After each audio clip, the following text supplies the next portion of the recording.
नमस्कार, आपका स्वागत है। दोस्तों, स्नान करने को हम साधारण सा कार्य समझते हैं। इसी कारण से लोग किसी भी समय पर स्नान कर लेते हैं अथवा कुछ लोग कभी कभी स्नान करना भी भूल जाते हैं। वे लोग स्नान को अधिक महत्व नहीं देते हैं।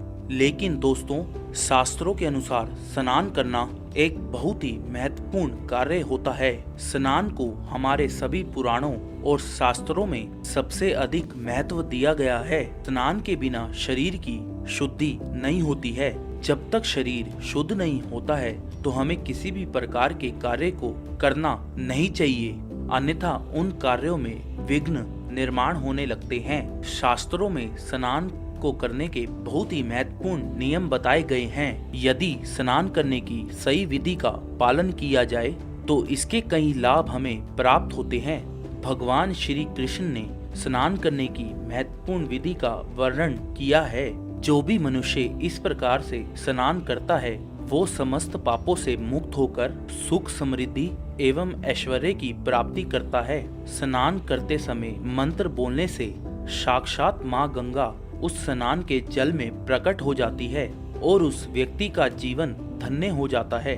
भगवान श्री कृष्ण ने स्नान करने की विधि, स्नान करने का सही समय और स्नान करते समय बोले जाने वाले मंत्रों के बारे में बताया है। साथ ही यदि व्यक्ति बीमार है तो उसे किस प्रकार से स्नान करना चाहिए, स्नान के बाद सबसे पहले क्या करना चाहिए आदि प्रकार के महत्वपूर्ण नियम भगवान श्री कृष्ण ने बताए हैं। इसलिए प्रत्येक मनुष्य को इस विधि का पालन करते हुए नित्य स्नान करना चाहिए।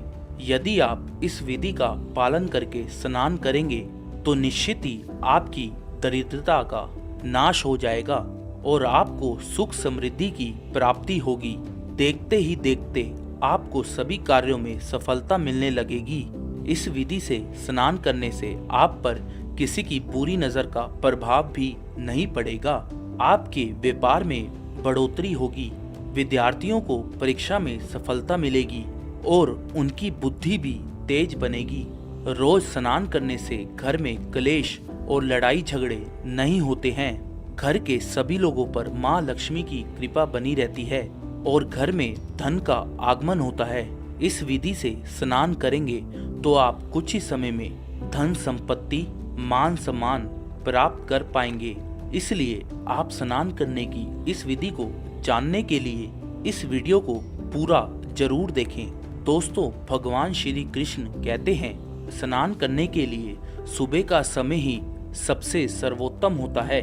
प्रातः काल स्नान करने के पश्चात मनुष्य शुद्ध होकर जब पूजा पाठ आदि समस्त शुभ कार्यों के योग्य बनता है। स्नान किए बगैर किसी भी प्रकार का शुभ कार्य नहीं करना चाहिए, इससे जीवन में दुर्भाग्य आता है। श्री कृष्ण कहते हैं 9 छिद्रों वाले मनुष्य के शरीर से दिन रात गंदगी निकलती रहती है, इसलिए इसे नित्य शुद्ध करना अति आवश्यक होता है। श्री कृष्ण कहते हैं यदि संभव हो तो शुद्ध तीर्थ में स्नान करना चाहिए, क्योंकि ये शरीर शुद्ध तीर्थ में स्नान करने से शुद्ध होता है।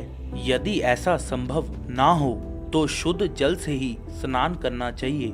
जो मनुष्य नित्य प्रातः काल में स्नान करता है उसके पास दुष्ट शक्तियाँ नहीं आती हैं, उस पर कभी बुरी नजर का और नकारात्मक शक्तियों का प्रभाव नहीं पड़ता है। साथ ही उसके पापों का नाश होकर उसे पुण्य की प्राप्ति होती है। रोज स्नान करने से मनुष्य को सौंदर्य, तेज, बल, पवित्रता, लंबी आयु, निर्लोभता, बुरे स्वप्न का नाश ये गुण प्राप्त होते हैं और मनुष्य संसार में कीर्ति पाता है। श्री कृष्ण कहते हैं कि संसार के सभी पवित्र कार्य स्नान मूलक हैं, अर्थात कोई भी पवित्र कार्य बिना स्नान किए कभी नहीं करना चाहिए। स्नान ना करने वाले मनुष्य के पास कभी लक्ष्मी नहीं आती, उसका बल भी नष्ट हो जाता है और वो नाना प्रकार के रोगों से ग्रसित हो जाता है। स्नान ना करने पर मनुष्य की इंद्रियों का भी नाश होता है। इसलिए स्वयं का कल्याण चाहने वाले व्यक्ति को रोज स्नान जरूर करना चाहिए। श्री कृष्ण कहते हैं कि जब हम रात को सोते हैं तो हमारे मुख से लार, पसीना, मल आदि अपवित्र पदार्थ निकलते हैं, जिससे हमारा शरीर अपवित्र हो जाता है। जब हम सुबह स्नान करते हैं तो हमारे शरीर की ये गंदगी दूर होती है और हमारा शरीर पवित्र हो जाता है। स्नान करते समय ईश्वर का ध्यान करना चाहिए। इससे तन की गंदगी के साथ हमारे मन की गंदगी भी साफ हो जाती है। श्री कृष्ण कहते हैं कि जो भी व्यक्ति प्रतिदिन स्नान करके स्वच्छ वस्त्र धारण कर सूर्य देव की आराधना करता है, उसे जीवन में धन के साथ यश की प्राप्ति भी अवश्य होती है। लेकिन दोस्तों, स्नान करने का भी सही समय होता है। कई लोग अपनी सुविधा के अनुसार ही स्नान कर लेते हैं, जो कि उचित नहीं है। अशुभ समय पर स्नान कर लेने से हमें फायदे कम और नुकसान ज्यादा होते हैं। गरुड़ पुराण में भगवान श्री कृष्ण ने स्नान के सही समय के बारे में बताया है। इस समय पर स्नान करने से मनुष्य को दीर्घ आयु की प्राप्ति होती है और उसके दुख दरिद्रता का नाश होता है। सबसे पहले हम जानते हैं कि स्नान कितने प्रकार के होते हैं। शास्त्रों के अनुसार ब्रह्मा स्नान, देव स्नान, ऋषि स्नान, मानव स्नान और दानव स्नान ये स्नान के मुख्य प्रकार होते हैं। इन्हें समय के अनुसार बांटा गया है। हमारे शास्त्रों में ब्रह्म मुहूर्त में किए जाने वाले स्नान को सर्वश्रेष्ठ माना गया है। ब्रह्म मुहूर्त यानी कि रात्रि का अंतिम प्रहर और सूर्य उदय से ठीक 1.5 या 2 घंटे पहले का समय होता है। यानी कि साधारणतः सुबह 4 से 5 तक का समय ब्रह्म मुहूर्त कहा जाता है। शास्त्रों में ये समय सबसे सर्वश्रेष्ठ माना जाता है, क्योंकि इस समय पर वातावरण में अद्भुत ऊर्जा व्याप्त होती है। ये समय देवताओं का समय होता है। देवताओं का स्मरण करते हुए ब्रह्म मुहूर्त में किए जाने वाले ब्रह्म स्नान को सर्वश्रेष्ठ स्नान कहा गया है। इस समय स्नान करने से और स्नान के तुरंत बाद सूर्य देवता को जल देने से हमारे जीवन में सुख, समृद्धि और शांति बनी रहती है। दिन भर हमारा तन और मन ताजगी और सकारात्मक ऊर्जा से भरपूर रहता है।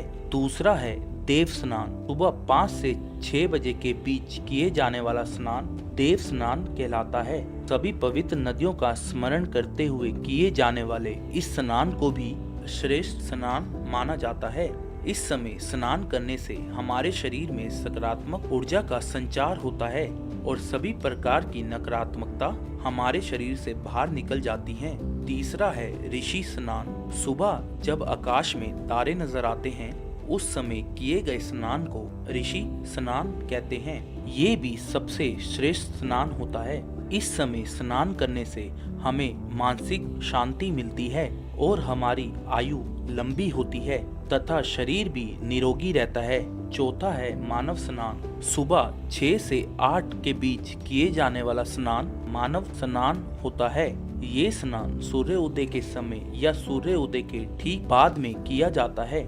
इस स्नान से अधिक शुभ फल प्राप्त नहीं होते हैं, लेकिन किसी भी प्रकार का नुकसान भी नहीं होता है।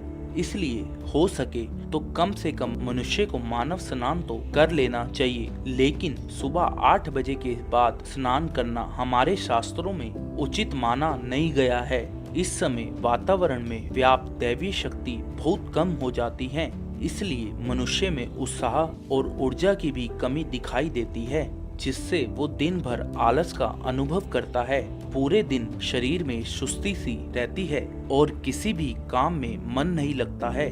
सुबह 8 बजे के बाद किए जाने वाले स्नान को दानव स्नान कहते हैं। सूर्य उदय के बहुत समय बाद तक भी जो लोग स्नान नहीं करते हैं, उनके मन में कमजोरी और चिड़चिड़ापन बना रहता है। ऐसे लोग जीवन भर दुखी और दरिद्र ही रहते हैं। इन्हें किसी कार्य में सफलता नहीं मिलती है। यदि कोई व्यक्ति बीमार है तो उसे किसी गीले कपड़े से अपने अंग को साफ कर लेना चाहिए। इसे भी एक प्रकार का स्नान ही कहा गया है। यदि स्नान करना संभव ही नहीं है तो मंत्र स्नान भी करना चाहिए। मन में पवित्र नदियों का स्मरण करके ईश्वर का ध्यान करते हुए मंत्र स्नान करें। इस स्नान में जल की भी आवश्यकता नहीं है, केवल वायु से ही स्नान हो जाता है। इसलिए दोस्तों, गरुड़ पुराण में हमें प्रतिदिन स्नान करने की सलाह दी गई है।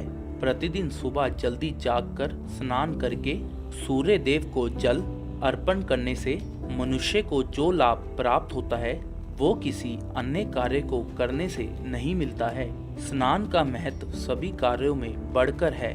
स्नान के बिना हम अशुद्ध और अपवित्र ही रहते हैं। शास्त्रों के अनुसार स्नान करते समय हमें इस मंत्र का जाप करना चाहिए।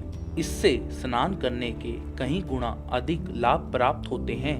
इस मंत्र में सभी पवित्र नदियों का स्मरण किया गया है। आप रोज स्नान करते समय इस मंत्र का उच्चारण अवश्य करें। आपकी दरिद्रता का निश्चित ही अंत हो जाएगा और आपको हर कार्य में सफलता मिलेगी। वो मंत्र इस प्रकार है: गंगे च यमुने च गोदावरी सरस्वती नर्मदे सिंधु कावेरी जलस्मिन् सन्निधिं। इस मंत्र का अर्थ होता है, हे गंगा, यमुना, गोदावरी, सरस्वती, नर्मदा, सिंधु और कावेरी, हे नदियों, आप सभी मेरे स्नान करने के जल में पधारें और मुझ पर अपनी कृपा बरसाएं। इस प्रकार से इस मंत्र का उच्चारण करने से मनुष्य को इन सभी पवित्र नदियों का आशीर्वाद मिलता है और उसके समस्त पापों का नाश हो जाता है। तो दोस्तों, इस प्रकार से आप भी नित्य स्नान अवश्य करें। आप अपने जीवन में महत्वपूर्ण बदलाव अवश्य देखेंगे और देखते ही देखते आपकी दरिद्रता का नाश हो जाएगा। उम्मीद है आपको ये जानकारी अच्छी लगी होगी। वीडियो को लाइक जरूर करें, कमेंट में जय श्री कृष्ण अवश्य लिखें, साथ ही हमारे चैनल को सब्सक्राइब करें। आप सभी का धन्यवाद।